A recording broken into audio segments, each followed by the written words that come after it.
Well, it's finally time to grade the defense and what is going on with those prospects for Anaheim. Find out on this episode of Locked On Anaheim Ducks.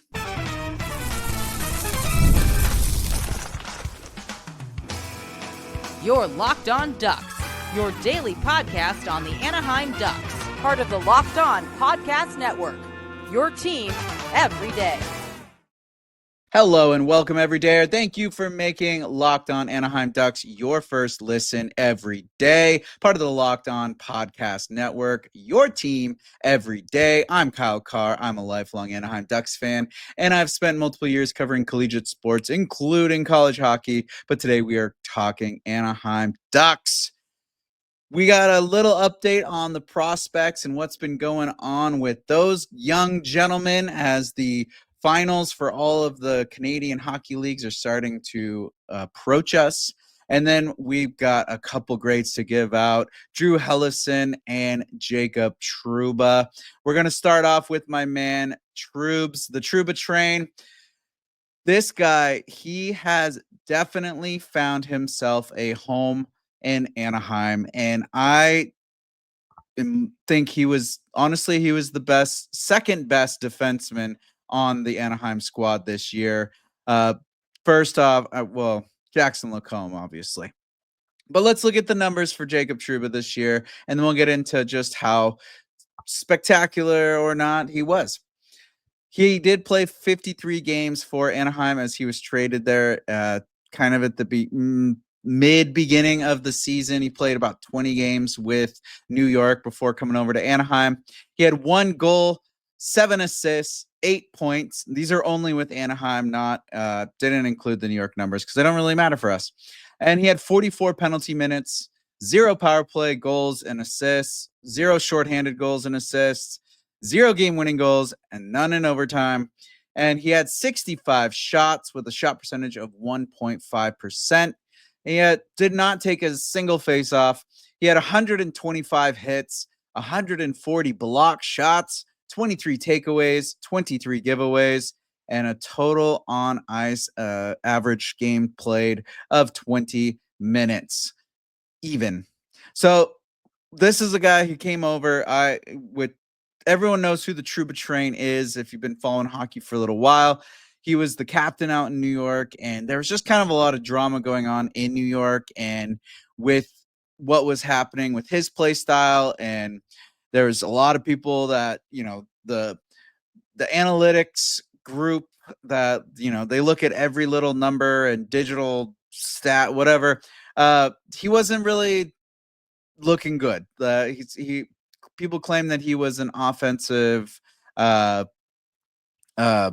hole. Basically, he was just someone that's going to cause problems. But honestly, I think after he came over to Anaheim, he really got to settle down. He didn't have to be the guy anymore. He just got to play defense and engage with a younger group and really kind of just found the love of hockey again. And I was very, very, very impressed with how things went. Look, this guy, he literally eats pucks for breakfast, lunch, and dinner. Like, that's all he does is eat pucks. He's just a mad shot blocking machine. 140 block shots. Like, my goodness. Save some for the rest of us there, Trouba. And of course, the Trouba train was still in play. He had some pretty awesome and magnificent hits.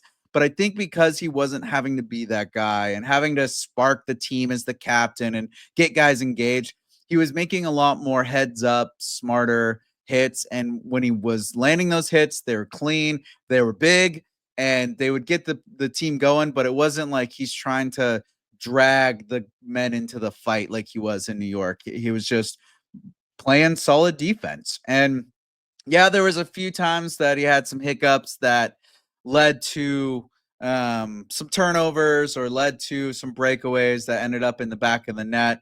But overall, I really like the way that he's able to get pucks into the mixer. He puts pucks through, especially with traffic. When he's got it up on the blue line, he's got a wicked shot. So he gets that through, causes some mayhem and some chaos. Trying to say 2 words at once there.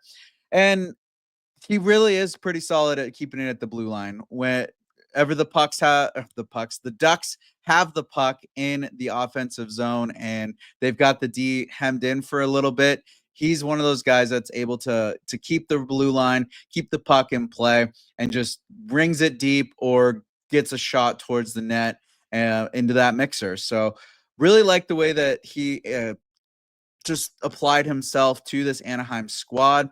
We've still got a year left on his contract, Anaheim that is, and it's an $8 million cap hit. So I know some people are kind of thinking maybe he's a trade piece or try to get him out so we could get someone in that's more of a top center.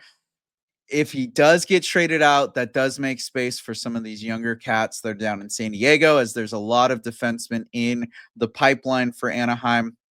However, I think that he's a guy that you need to have that solid veteran presence, and especially with where Verbeek's trying to take this team, and if we're trying to get the Ducks into the playoffs, you got to have a guy like Jacob Trouba who's going to be invaluable when it comes to the postseason and really just dragging.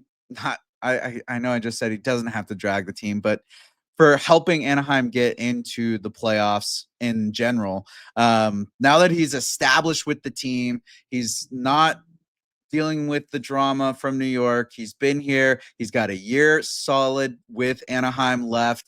I think it's going to really take off for him. I think he's going to explode as a wonderful defenseman. He did amazing this year. And the way he's able to play physical, block shots, all that's going to pay off. And to have that veteran presence that's well established after almost an entire year here, he's going to have a full season with Anaheim next year. I think it's just so much smarter to keep him here in Anaheim, and he's going to just keep improving. Honestly, I don't want him to be a captain, but he's willing, he's definitely a guy, that is captain material, and he's got leadership in the locker room, whether it's an A on his chest, a C on his chest, or no letter on his chest. He's going to be someone that's going to be giving the guys the business when they need it and motivating these young cats. And I really, if anything, he would be traded for a top forward where it's kind of like a contract swap where they're equivalent on the cap hit and maybe throw in a pick or one of those younger cats. But $8 million, that's not really a cap hit that a lot of teams are going to be looking to take on. So that's why I don't think the trade's going to happen. But if it does, it would be a complete miss out on having a veteran in that locker room, but it does make room for those younger guys. So there's a little bit of give and take with where Anaheim can go with Trouba. I think he's going to be staying here. I think he's an invaluable asset that Anaheim found this year, and he has just found his second home here, his second win, and kind of just rejuvenated his love of hockey and being out of that drama. So in regards to his grades, I do give him a B for a B for offense, an A for defense, and an overall grade of A. His ability to help keep pucks in the offensive zone, putting them into that mixer, putting shots down when there is traffic. He's got the heads up play. His hits were a lot better and well timed this season. He seems to just have a lot more control, and like that weight is off his shoulders, and he's just able to play hockey, and he did it really well this year. So I'm very, very pleased with how things turned out with Trouba. I was a little nervous when he came over just because of all the talk around his play in New York, but overall he worked out extremely well for the Ducks this year. Another guy that I was extremely pleased with and completely took me by surprise was Drew Helleson, and we'll get into him coming up.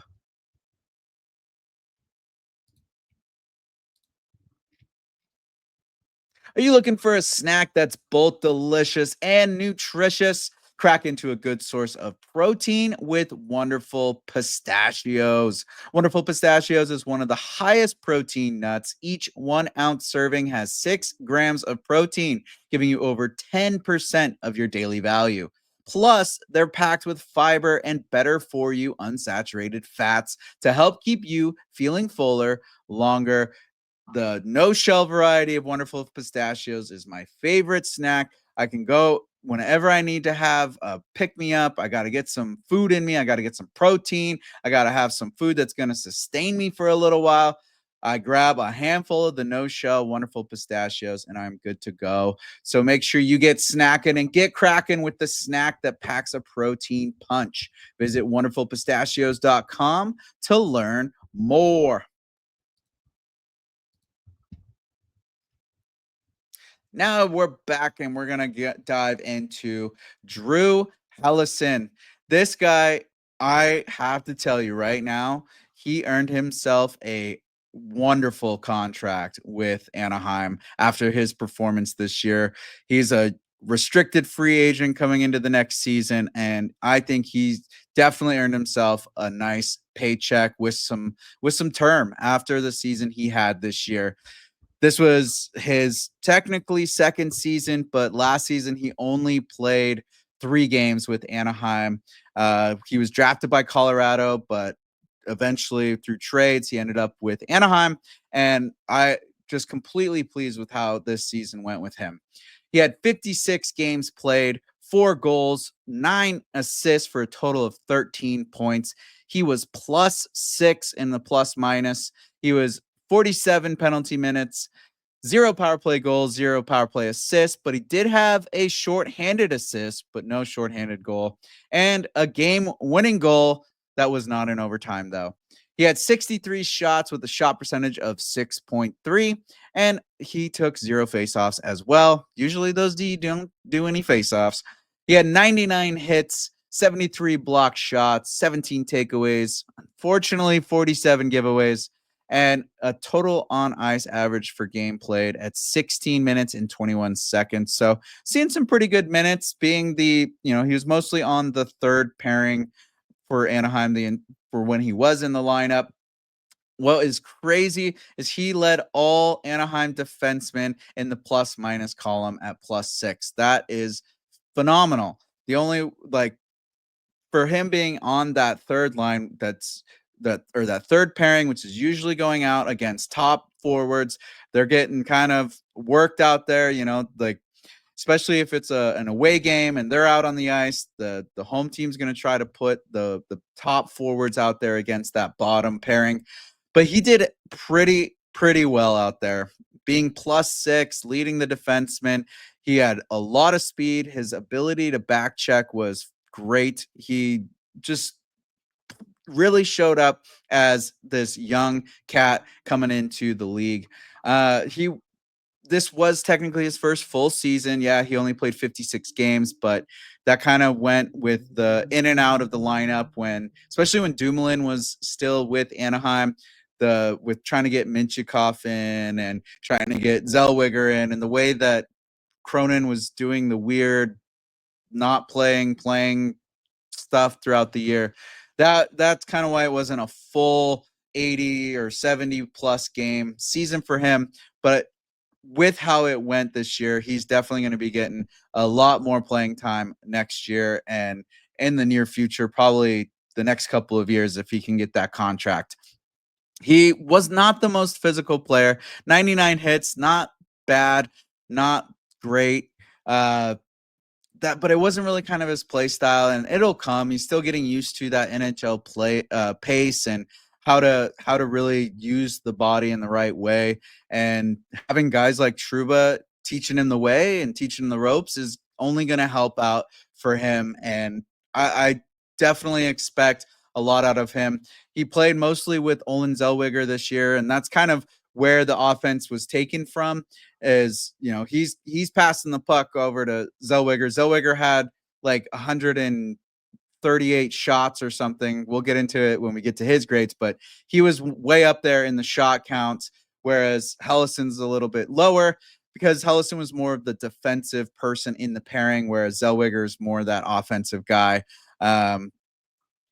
They definitely complemented each other really, really well. And I could see this pairing just growing and developing together. And it's the ceiling is very, very high for these guys. He works really well at shutting down those high danger chances, and he uses his speed to back check, break up odd man rushes. That's one of the issues with Zellweger sometimes when he's trying to play a lot of offense. Gets a little quick-handed, loses the puck, it's going back. You got Helleson just booking it back, helping him out and getting there. Did great when he was involved on the penalty kill. He got a couple minutes on the power play there, but on the penalty kill, getting a shorthanded assist, like he was one of the better killers for the Ducks this year, as bad as the penalty kill was. And the room for growth is definitely there, especially, like I said, he was part of that weird in and out, not in the roster, playing, not playing. When Dumoulin was on the team, that took up a lot more of that space. But after Dumoulin left and towards the end of that season, he was pretty much in every single game after that. And he did really solid. He was there. He was performing. Wasn't really, he didn't produce too many goals or assists at the end of the season, but he also was never really less than like a -1, wasn't giving up too many goals when he was out there. And a big thing that I noticed is he played his best hockey against the teams that were like legit contending teams, like top contenders. Washington, you got Carolina when he played against Vegas, like those teams that are now in the playoffs and playing really well. He was playing his best defense and did really, really well against those teams. So that is definitely something to keep an eye on and something to look forward to in the future. If he's playing already this first season, he knows how to elevate his game against these bigger, higher teams.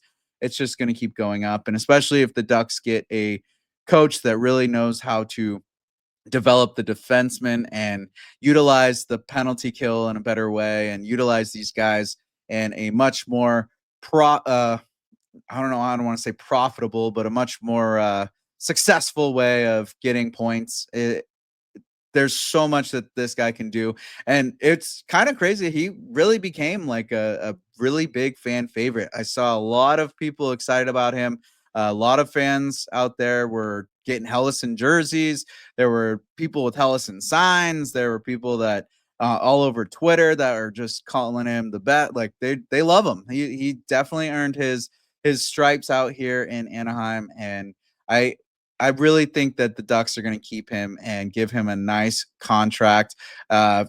He's got the Minchikov and Zellweger and Lacombe. Those guys obviously take a lot of that attention, but for someone that just stepped in this year, he definitely proved himself and has a lot of ceiling in his game, and it's going to be just exciting to watch him grow. And in regards to his grade this year, I give him a B on offense, an A on defense, and an overall grade of A. Like I said, he wasn't really an offensive defenseman, but it kind of wasn't his role. So that's why I gave him a B. I see a little bit more out of him. You could almost give him an A just because of how his role was, and he still got some pretty awesome goals, got some pretty great assists out there. But honestly, just overall, I was very, very impressed. I've said it before when I was grading the forwards. I'm not giving any A pluses until their 30 goal mark or they just have an crazy defensive year. So there might be someone who gets an A plus this year.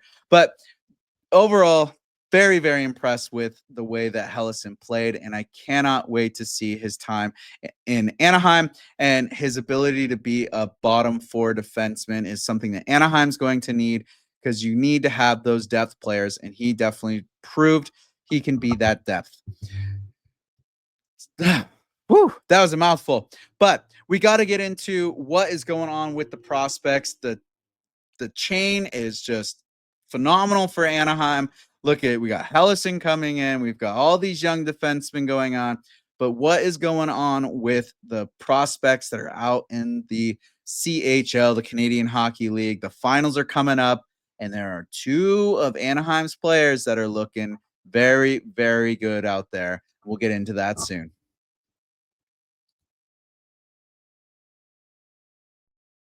An award-winning mattress can change your life. I speak from experience. It happened to me. After years of uncomfortable sleeps, I recently switched to Bear Mattress, and the results were instant. Bear Mattress is designed with a focus on recovery, cooling, and pressure relief to upgrade your sleep and improve your overall quality of life. I used to deal with night sweats, but Bear's best-in-class cooling ensures optimal temperature regulation, which prevents overheating and helps me stay comfortable all night long.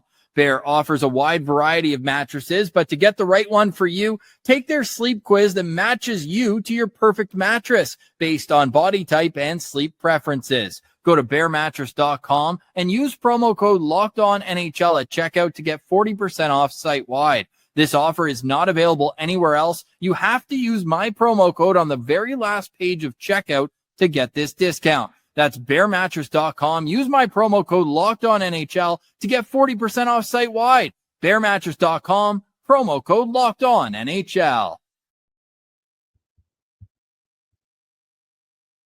It's time to look at the prospect update and what has been going on in the pipeline for Anaheim. And I got to start this off by saying Pat Verbeek and his scouting staff are extremely good at their jobs. They have done just wonderful work in regards to the picks, especially all the picks from last year. Pretty much every single one of the prospects that have been drafted, especially in the 2024 draft, had phenomenal, outstanding careers or seasons this year. And it's just some of them were like literal unknowns, and they popped off this year, and they're doing amazing things out there. So kudos to Pat Verbeek and his staff. They may just be the best draft scouting unit out there in the NHL, and Ducks fans were very, very lucky to have these guys out here.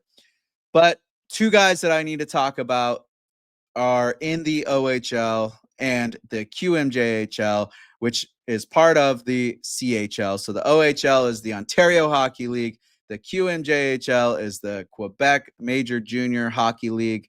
And all encompassing is the Canadian Hockey League. The only one that is not included in here is the WHL, the Western Hockey League. But Anaheim doesn't really have any players out there that are in the playoffs right now in the WHL, but in the other ones, they have some outstanding stars right now, and they are not only part of these deep playoff teams, they are involved in leading the team or part of the leaders in scoring for these teams. So let's get into the first young man, and that is Beckette Sennecke.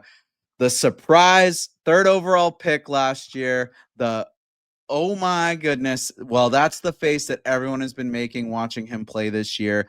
The goal scoring has just skyrocketed for him. His assists, the playmaking, everything about his game this year has been outstanding, and it has not stopped since entering the postseason. Right now, Beckette Sennecke has 27 points in the postseason with the Oshawa Generals, putting him in third scoring on the team, as well as all OHL players in the postseason. He was named the OHL Player of the Week at the end of April after scoring his first postseason hat trick. On April 27th is the day that he had the hat trick. If you want to go check out the highlights, that's one thing that's kind of hard about watching or following these guys is, especially in America, like you got to pay an absurd amount of money to watch the CHL out here. And sometimes it works, sometimes it doesn't. So getting highlights of these guys and just really listening to the radio, paying attention to stuff. It's a little hard to follow these guys, but if you have the opportunity to watch some of these playoff games, especially these Oshawa Generals games, Beckette Sennecke has just been on fire. They fought through the playoffs and are now in the OHL finals against the London Knights. And the London Knights are no joke of a franchise. They've been having success forever, and this is going to be a nice battle for Oshawa. And Beckette Sennecke is going to be leading the charge out there. The way he's been playing, he's got great heads up play style. He's been able to move the puck well. He moves his feet well. Like the thing that I've noticed from watching him, and especially in these playoffs, is he is not afraid to storm that net. Like, he will crash the heck out of the net. And when he does get down in there, he causes mayhem, and then he's moving. He's constantly shifting, moving around, finding the soft spaces, and then moving and getting beautiful passes through, or just ready for that shot. He's a very heads up guy out there, and his ability to just keep moving and play physical, and he just, every little thing about his offensive play has been so good. Like, he is lightning out there right now, and it's continues to build and continues to build. So Ducks are extremely lucky to have Beckette Sennecke in the pipeline. It really, I feel bad for Verbeek, because it's like, how do you figure out what to do with this kid next year with how he's been? And right now, he is 4th in goals out of all OHL players in the postseason.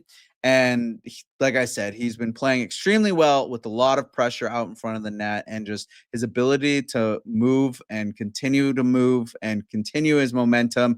And he's not just staying flat footed. He's constantly shifting, constantly moving around. And he's just been playing very, very good heads up hockey. So if you want to watch him live and you can find a way to watch the OHL finals, he does take the ice Thursday, May 8th for game 1 of the OHL finals.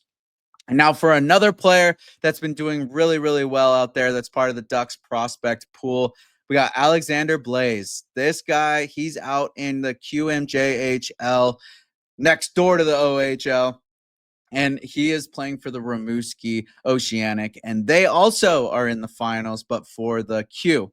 And they are playing against the Moncton Wildcats. So speaking of these finals, if you're not familiar with major juniors, you're probably like, wait, what? Like, why are all these, he's in the finals, but they're in the finals? What's going on? So the way that it works with the CHL, you've got the WHL, the OHL, and the QMJHL. And then when they have their finals, those teams end up going to the CHL finals. So they bring up all these teams back together. Some of the teams won't play for a long time. I'm not exactly sure on what the tiers are, like how, if it's the tops, like 4 teams out of each, or how that bracket is, but they take the top teams from those 3 leagues, and then they go to the CHL, and it goes from a 7-game series to elimination series. So just 1 game, you're out, and they do like a round robin tournament style, and then it's the elimination. So it's a totally different ball game, but that will be coming up after this. So there could be a lot of hockey left for Beckette Sennecke and Alexandre Blais, especially having the final, or being in the finals for their respective leagues. So, but back to Blais. He's with the Rimouski Oceanic, and right now he is tied at 3rd out of all of the postseason skaters with 17 points. He was picked in the 4th round, 100th overall in last year's draft, and he has been a top performer in the QMJHL. So that just goes to show how brilliant Pat Verbeek's scouting staff is, that they picked up a guy 4th round, 100th overall, and he is performing at the top of his peers. He was 2nd in points out of the Oceanic skaters in the regular season, and in the postseason, he's, out of all the Rimouski skaters, he is 2nd in assists with 12, 5th in goals with 5, but technically 3rd, as 3 other skaters are tied at 6 ahead of him. So it's kind of that weird, like, yeah, he's 5th, but 3rd in points, and he's 2nd in total points. So lighten it up, just playing really good out there. He's another player that keeps not afraid to drive the net, and he continues to move his feet well. He's playing great smart heads up hockey. He's been doing great through the playoffs, and continues to just improve. And like I said, almost all of these players that Pat Verbeek's crew drafted, and especially the 2024 year, had extremely successful seasons, to where they're almost highlight reel worthy every single game. Their names are being talked about in the news. They're being talked about on Sirius XM NHL radio. They're being talked about in Spit and Chicklets. Like, these are guys that are showing up and showing up big. Look at Stein Solberg. He's doing well now. He's got the Norwegian the Norwegian finals coming up, so he's going to be in the IHF team for Norway. There's just all these guys are showing up. Ian Moore played extremely well. Granted, he's a little earlier draft pick, but a lot of these guys are coming up through the pipeline and they're showing up big and just performing extremely well. So the grass is extremely green over here in Anaheim, and the sun is shining on the future for this team. So make sure you keep listening. We're going to keep chatting about the prospects, the draft coming up. We've got more defenseman grades to give out, and we've got to keep our eyes out on the coaching hiring process. It is dwindling down, and it really sounds like Joel Quenneville is very, very likely to be the next Anaheim Ducks coach. A lot of fans want Jay Woodcroft. He's got great success in his career as well. Saw another person posted a stat that he has been pretty much over 500 all of his coaching years. So just a lot of great stuff for that if he becomes the Ducks coach. Joel Quenneville, that's another headache for Anaheim to deal with. How's it going to affect players coming over, free agents? But the success of him as a coach might be a drawing factor. So there's a lot of stuff in the air right now, and we'll keep track of it on Locked On Anaheim Ducks. So thank you for making Locked On Anaheim Ducks your first listen today. For your second listen, check out the all-new Locked On NHL Game Night. Every game, every night until a Stanley Cup champion is crowned. Get local analysis on a national scale. Find NHL Game Night on Locked On NHL on YouTube or wherever you listen to podcasts. Make sure you go like and subscribe to the Locked On Ducks YouTube as well. And again, I am Kyle Carr. Be good out there.